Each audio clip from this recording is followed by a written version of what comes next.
ಈ ಸರ್ಕಾರನ ದುರ್ಬಲಗೊಳಿಸಬೇಕು, ಅಸ್ಥಿರಗೊಳಿಸಬೇಕು ಅನ್ನೋ ಕಾರಣಕ್ಕೋಸ್ಕರ. ಯಾಕಂತಂದರೆ ಟ್ರೈಡ್ ಆಪರೇಷನ್ ಕಮಲ ಮಾಡೋಕ್ಕೆ ಪ್ರಯತ್ನ ಮಾಡಿದ್ರು, ಅದಾಗಲಿಲ್ಲ. ಅದಕ್ಕೆ BJPಯವರು JDSನವರು ಇಬ್ಬರು ಸೇರ್ಕೊಂಡು ಅಸ್ಥಿರಗೊಳಿಸಲಿಕ್ಕೆ ಪ್ರಯತ್ನವನ್ನು ಮಾಡ್ತಾಯಿದ್ದಾರೆ. ಯಾಕಂತಂದರೆ ಅವ್ರಿಗೆ ಸಿದ್ದರಾಮಯ್ಯ ನಾನು ಬಡವರ ಪರವಾಗಿ ಕೆಲಸ ಮಾಡ್ತಾ ಇದ್ದೀನಲ್ಲ, ಗ್ಯಾರಂಟಿ ಯೋಜನೆಗಳೆಲ್ಲ ಇಂಪ್ಲಿಮೆಂಟ್ ಮಾಡಿದ್ದೀವಲ್ಲ, ಅದನ್ನು ತಡ್ಕೊಳಕ್ಕಾಗಲ್ಲ ಅವ್ರ ಕೈ. ಯಾಕಂತಂದರೆ ಗ್ಯಾರಂಟಿ ಯೋಜನೆಗಳಿಗೆ ವಿರುದ್ಧ ಅವರು ಫ್ರಮ್ ದಿ ಡೇ ಒನ್ ಹೇಳ್ತಾ ಇದ್ದಾರೆ, ಇದನ್ನು ಮಾಡೋಕ್ಕಾಗಲ್ಲ ಅಂತ ಪ್ರಧಾನಮಂತ್ರಿಗಳೇ ಹೇಳಿದ್ರು. ಒಂದು ವೇಳೆ ಮಾಡಿದ್ರೂ ಕೂಡ ನಿಲ್ಲಿಸ್ಬಿಡ್ತಾರೆ ಅಂತ ಹೇಳಿದ್ರು. ನಿಲ್ಲಿಸಿದ್ದೀವ ಈಗ ನಾವು? ಒಂದು ವರ್ಷದಿಂದ ಯಶಸ್ವಿಯಾಗಿ ಮಾಡಿಸಿದ್ದೀವ ಇಲ್ಲ? ಅದಕ್ಕೆ ವಿರುದ್ಧವಾಗಿರತಕ್ಕಂಥವ್ರು ಅವರು. ಯಾರಿಗೆ ಭಯ ಅನ್ನೋದಕ್ಕಿಂತ ನಮ್ಮ ಸರ್ಕಾರ ಆಡಳಿತ ಬಡವ್ರ ಪರವಾಗಿದೆ ಅನ್ನೋದು ಅವ್ರಿಗೆ ಭಯ. ವೈಯಕ್ತಿಕ ಭಯ ಇದೆ ಅಂತ ನಾವು ಹೇಳಕ್ಕೆ ಹೋಗಲ್ಲ. ನಾವು ಬಡವ್ರ ಪರವಾಗಿದ್ದೀವಿ, ಬಡವ್ರಿಗೆ ಕೆಲಸ ಮಾಡ್ತಾ ಇದ್ದೀವಿ, ಪರಿಶಿಷ್ಟ ಜಾತಿ ಪರಿಶಿಷ್ಟ ವರ್ಗದವ್ರ ಪರ ಕೆಲಸ ಮಾಡ್ತಾ ಇದ್ದೀವಿ, ಅದು ಭಯ ಅವ್ರಿಗೆ. ಇದರಲ್ಲಿ ಯಶಸ್ವಿ ಆಗ್ತಾರ ಸರ್ ಅಂತ ಈ ರೀತಿಯಾಗಿ ಮಾಡಿ ತಮ್ಮ ಮೇಲೆ ಟಾರ್ಗೆಟ್ ಮಾಡಿ ಸರ್ಕಾರ ದುರ್ಬಲಗೊಳಿಸೋಕೆ ಆಗುತ್ತಾ ಅವ್ರಿಗೆ? ಸುಳ್ಳು ಹೇಳಿ ಹೋದ್ರೆ ಯಶಸ್ಸು ಸಿಗುತ್ತಾ? ಸುಳ್ಳು ಹೇಳೋರಿಗೆ ಯಶಸ್ಸು ಸಿಗುತ್ತಾ? ಸತ್ಯಕ್ಕೆ ಯಾವಾಗಲೂ ಜಯ. ಸಹಿ ಹಾಕಿಲ್ಲ ಯಾವುದಕ್ಕೂ ಪ್ರಭಾವ ಬೀರಿಲ್ಲ ಅಂತ ಹೇಳ್ತಾರೆ. ಅಬ್ರಾಮ್ ಹೇಳ್ತಾರೆ ಯಡಿಯೂರಪ್ಪ ಅವರ ಕೇಸ್ನಲ್ಲೂ ಕೂಡ ಸಹಿ ಹಾಕಿರಲಿಲ್ಲ, ಪ್ರಭಾವ ಬೀರಿದ್ರು ಅಂತ ಹೇಳ್ತಾರೆ. ಏನು ಪ್ರಭಾವ? ಯಡಿಯೂರಪ್ಪನ ಕೇಸೇ ಬೇರೆ. ನಾನೇ ಅಸೆಂಬ್ಲಿನಲ್ಲಿ ಪ್ರಸ್ತಾಪ ಮಾಡಿದ್ದೆ. ಯಡಿಯೂರಪ್ಪನವ್ರ ಕೇಸ್ಗಳನ್ನೆಲ್ಲ ಅವತ್ತು ಹೇಳ್ತೀನಿ ನಾನು. ಅವ್ರು ಯಾವ್ಯಾವ ಕೇಸ್ನಲ್ಲಿ ಸಿಕ್ಕಾಕೊಂಡಿದ್ದಾರೆ, 18-20 ಕೇಸ್ಗಳಲ್ಲಿ ಸಿಕ್ಕಾಕೊಂಡಿದ್ದಾರೆ. ಮೈಸೂರು ಸಮಾವೇಶದಲ್ಲಿ ಹೇಳ್ತೀನಿ ನಾನು ಯಡಿಯೂರಪ್ಪನ ಕೇಸ್ಗಳನ್ನೆಲ್ಲ. ಈಗ ಇವತ್ತೇ ಪ್ರೆಸ್ ಕರೆದಿದ್ದೆ ನಾನು ಹೇಳೋಕ್ಕೆ. ಹೆಂಗೂ ನಾಳಿದ್ದು ಹೇಳ್ಬೇಕಲ್ಲ ಅಂದ್ಬಿಟ್ಟು ಮುಂದಕ್ಕೆ ಹಾಕ್ಬಿಟ್ಟೆ. ಇಲ್ಲದ್ರೆ ಪ್ರೆಸ್ಗೆ ಹೇಳ್ತಿದೆ ಎಲ್ಲನೂ. ಸರ್ ಅವ್ರು ಹೇಳೋದು ಈ ಥರ ಪ್ರಕರಣಗಳಿದ್ರೆ ರಾಜ್ಯ ಸರ್ಕಾರ ಅವ್ರದ್ದೇ ಇದೆ, ತನಿಖೆ ಮಾಡಲಿ. ತನಿಖೆನೂ ಮಾಡ್ತಾ ಇದ್ದೀವಯ್ಯ. ಈಗ ಯಡಿಯೂರಪ್ಪನವರು ಪೋಕ್ಸೋ ಕೇಸ್ನಲ್ಲಿ ಸಿಕ್ಕಾಕೊಂಡಿದ್ದಾರೆ ಅಲ್ವಾ? ಚಾರ್ಜ್ ಶೀಟ್ ಹಾಕಿದ್ದಾರೆ. ಕೋರ್ಟ್ನವರ ದಯೆಯಿಂದ ಬದುಕಿದ್ದಾರೆ ಅವರು, ಜೈಲಿಗೆ ಹೋಗಿಲ್ಲ ಅಷ್ಟೇ ಅಲ್ವಾ? ಅದ್ರ ಜಾಮೀನೇ ಸಿಕ್ಕಾಗಿಲ್ಲ. ಅದರಲ್ಲಿ ಯಡಿಯೂರಪ್ಪನವರು ಯಾವ ನೈತಿಕತೆ ಇದೆ ಅವ್ರಿಗೆ? ಈ ವಯಸ್ಸಿನಲ್ಲಿ ಪೋಕ್ಸೋ ಕೇಸ್ನಲ್ಲಿ ಸಿಕ್ಕಾಕೊಂಡವ್ರೆ ಅಂತಂದರೆ ನೀವು ಅದನ್ನು ಜಾಸ್ತಿ ಮಾಡೋದೇ ಇಲ್ಲ. ಬರೀ ತೋರಿಸ್ಬಿಟ್ರೆ ತೋರಿಸಿದ್ರ ಆದ್ಯನೆಯ ಸಾರ್ವಜನಿಕ ಜೀವನದಿಂದ ನಿವೃತ್ತಿ ಆಗಬೇಕು ಅವರು. ಈ 82 ವಯಸ್ಸಿನಲ್ಲಿ ಒಬ್ಬ ಹೆಣ್ಮಗಳು ಇದನ್ನು ಮಾಡಿ ಪೋಕ್ಸೋ ಕೇಸ್ನಲ್ಲಿ ಸಿಕ್ಕಾಕೊಂಡಿದ್ದಾರೆ, ಚಾರ್ಜ್ ಶೀಟ್ ಆಗಿದೆ. ಅವರು ನನ್ನ ಬಗ್ಗೆ ಮಾತಾಡೋಕ್ಕೆ ಏನು what moral right he has ಅಲ್ವಾ?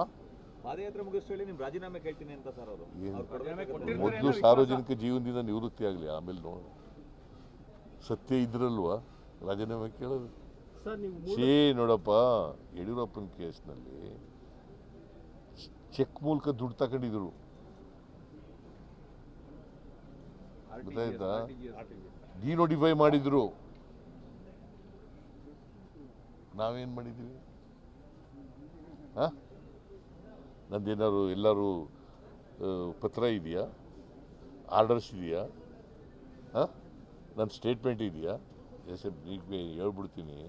S a matter of fact 2014 ನಾನು NT ಅರ್ಜಿ ಕೊಟ್ಟು ನಾನು ಮೂಡೋದವ್ರಿಗೆ ಹೇಳಿದೆ, ನಾನು ಚೀಫ್ ಮಿನಿಸ್ಟರ್ ಆಗಿರೋವರೆಗೂ ಬದಲಿ ಸೈಟ್ ಕೊಡಕೂಡ್ದು ಅಂತ ಹೇಳ್ಕೊಡ್ಬಾರ್ದು ಅಂತ. ನಾನು 2014 ಚೀಫ್ ಮಿನಿಸ್ಟರ್ ಇರೋರೇನ್ಯಾ? ಆಗಲೇ ಅರ್ಜಿ ಕೊಟ್ಟೋದು ನನ್ನ ಹೆಂಡ್ತಿ. ನಮ್ಮ ಜಮೀನು ಹೋಗ್ಬಿಟ್ಟು ನೀವು ಅಕ್ರಮವಾಗಿ ಮಾಡ್ಕೊಬಿಟ್ಟಿದ್ದೀರಿ, ಸೈಟ್ ಎಲ್ಲ ಮಾಡಿ ಹಂಚ್ಬಿಟ್ಟಿದ್ದೀರಿ, ನಮಗೆ ಬದಲಿ ಸೈಟ್ ಜಮೀನು ಕೊಡಿ ಅಂತ ಕೊಟ್ಲು ಅರ್ಜಿನ. 3 ಎಕರೆ 16 ಗುಂಟೆನ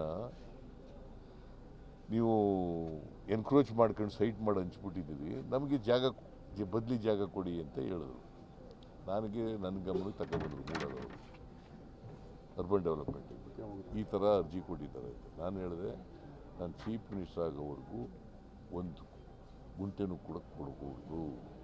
ನಾನು ಕೊಟ್ಟಿದ್ದೀನಾಗ 2014 ನಾನೇ ಕೊಟ್ಬಿಡ್ಬೋದಾಗಿತ್ತಲ್ಲ. ಹಾಗಾದರೆ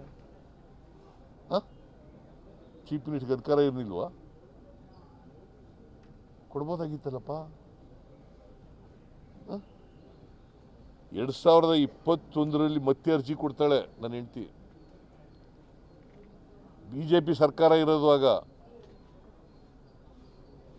ನಾನು ಹೆಂಗೆ ಪ್ರಭಾವ ಬೀರ್ತಿದ್ದೆ? ಪ್ರಭಾವ ಬೀರ್ಬೋದಾಗಿತ್ತಲ್ಲ. ಕೊಟ್ಟು ಟ್ರ್ಯಾಪ್ ಮಾಡ್ಬಿಟ್ರ ಅಂತ ಬಿಜೆಪಿ ಏನು ಟ್ರ್ಯಾಪ್ ಮಾಡಿದ್ರು? ಬಿಜೆಪಿ ಅವರು ಕೊಟ್ಬಿಟ್ಟು ನಿಮ್ಮನ್ನ ಟ್ರ್ಯಾಪ್ ಮಾಡಿದ್ರ ಅಂತ. ಈ ಕಾನೂನು ಪ್ರಕಾರ ಇರೋದ್ರಿಂದ ಕೊಟ್ಟವ್ರೆ. ನಮ್ಮೆಲ್ಲ ನಮ್ಮ ಕ್ಯಾಬಿನೆಟ್ ರಿಪ್ಲೈನಲ್ಲಿ, ನನ್ನ ರಿಪ್ಲೈನಲ್ಲಿ ಎಲ್ಲ ಹೇಳಿದ್ದೀವಿ. ರಾಜ್ಯಪಾಲರು ಯಾರು ಲೀಗಲ್ ಆಗಿರುವಾಗ ಕನ್ವಿನ್ಸ್ ಆಗಲೇಬೇಕಲ್ರಿ. ಎಲ್ಲ ಲೀಗಲ್ ಆಗಿರುವಾಗ ಕನ್ವಿನ್ಸ್ ಆಗಬೇಕಲ್ಲಪ್ಪ. ಆಶಾಭಾವನೆ ಇಲ್ಲ, ಲೀಗಲ್ ಆಗಿ ಒಪ್ಕೋತಾರೆ ಅಂತ ನನಗೆ ನಂಬಿಕೆ ಇದೆ. ಆಶಾಭಾವನೆ ಅಲ್ಲ, ಕಾನೂನನ್ನು ಒಪ್ಕೊಳ್ಳೋದು. Because is the head of the constitution ಅಲ್ವಾ? ಕಾನ್ಸ್ಟಿಟ್ಯೂಷನ್ ಪ್ರಕಾರ ಇದೆಯಲ್ಲ, ಯಾಕೆ ಒಪ್ಕೊಳ್ಳಲ್ಲ? ಒಪ್ಕೊಳ್ತಾರೆ ಅಂತಕ್ಕಂಥ ನಂಬಿಕೆ. ಒಬ್ಬರು ಕೇಳ್ರಿ, ಪ್ರಧಾನಮಂತ್ರಿ ಮತ್ತೆ ಅಮಿತ್ ಶಾ ಅವ್ರನ್ನ ಭೇಟಿ ಮಾಡಿ ಬಂದಿದ್ದಾರೆ. ಇದರ ಹಿಂದೆ ಏನಾರು ನನಗೆ ಏನೂ ಇಲ್ಲ ಅಂತ ಅನ್ಕೊಂಡಿದ್ದೀನಿ. ಅವರು ಬೆಂಗಳೂರಿನ ಅಭಿವೃದ್ಧಿ ಬಗ್ಗೆ ದುಡ್ಡು ಕೇಳಕ್ಕೆ ಹೋಗಿದ್ದಾರೆ. ಎಷ್ಟೋ ಜನದ್ದು ಪ್ರಸ್ತಾಪ ಮಾಡಿದ್ದೆ. ಯಡಿಯೂರಪ್ಪನವ್ರ ಕೇಸ್ಗಳನ್ನೆಲ್ಲ ಅವತ್ತು ಹೇಳ್ತೀನಿ ನಾನು. ಅವ್ರು ಯಾವ್ಯಾವ ಕೇಸ್ನಲ್ಲಿ ಸಿಕ್ಕಾಕೊಂಡಿದ್ದಾರೆ, 18-20 ಕೇಸ್ಗಳಲ್ಲಿ ಸಿಕ್ಕಾಕೊಂಡಿದ್ದಾರೆ. ಮೈಸೂರು ಸಮಾವೇಶದಲ್ಲಿ ಹೇಳ್ತೀನಿ ನಾನು ಯಡಿಯೂರಪ್ಪನ ಕೇಸ್ಗಳಲ್ಲಿ. ಈಗ ಇವತ್ತೇ ಪ್ರೆಸ್ ಕರೆದಿದ್ದೆ ನಾನು ಹೇಳೋಕ್ಕೆ. ಹೆಂಗೂ ನಾಳಿದ್ದು ಹೇಳ್ಬೇಕಲ್ಲ ಅಂದ್ಬಿಟ್ಟು ಮುಂದಕ್ಕೆ ಹಾಕ್ಬಿಟ್ಟೆ. ಇಲ್ಲದ್ರೆ ಪ್ರೆಸ್ಗೆ ಹೇಳ್ತಿದೆ ಎಲ್ಲನೂ. ಸರ್ ಅವ್ರು ಹೇಳೋದು ಈ ಥರ ಪ್ರಕರಣಗಳಿದ್ರೆ ರಾಜ್ಯ ಸರ್ಕಾರ ಅವ್ರದ್ದೇ ಇದೆ, ತನಿಖೆ ಮಾಡಲಿ. ತನಿಖೆನೂ ಮಾಡ್ತಾ ಇದೀವಯ್ಯ. ಈಗ ಯಡಿಯೂರಪ್ಪನವರು ಪೋಕ್ಸೋ ಕೇಸ್ನಲ್ಲಿ ಸಿಕ್ಕಾಕೊಂಡಿದ್ದಾರೆ ಅಲ್ವಾ? ಚಾರ್ಜ್ ಶೀಟ್ ಹಾಕಿದ್ದಾರೆ. ಕೋರ್ಟ್ನವರ ದಯೆಯಿಂದ ಬದುಕಿದ್ದಾರೆ. ಅವರು ಜೈಲಿಗೆ ಹೋಗಿಲ್ಲ ಅಷ್ಟೇ ಅಲ್ವಾ? ಅಲ್ಲದ್ರೆ ಜಾಮೀನೇ ಸಿಕ್ಕಾಗಿಲ್ಲ ಅದರಲ್ಲಿ. ಯಡಿಯೂರಪ್ಪನವರು ಯಾವ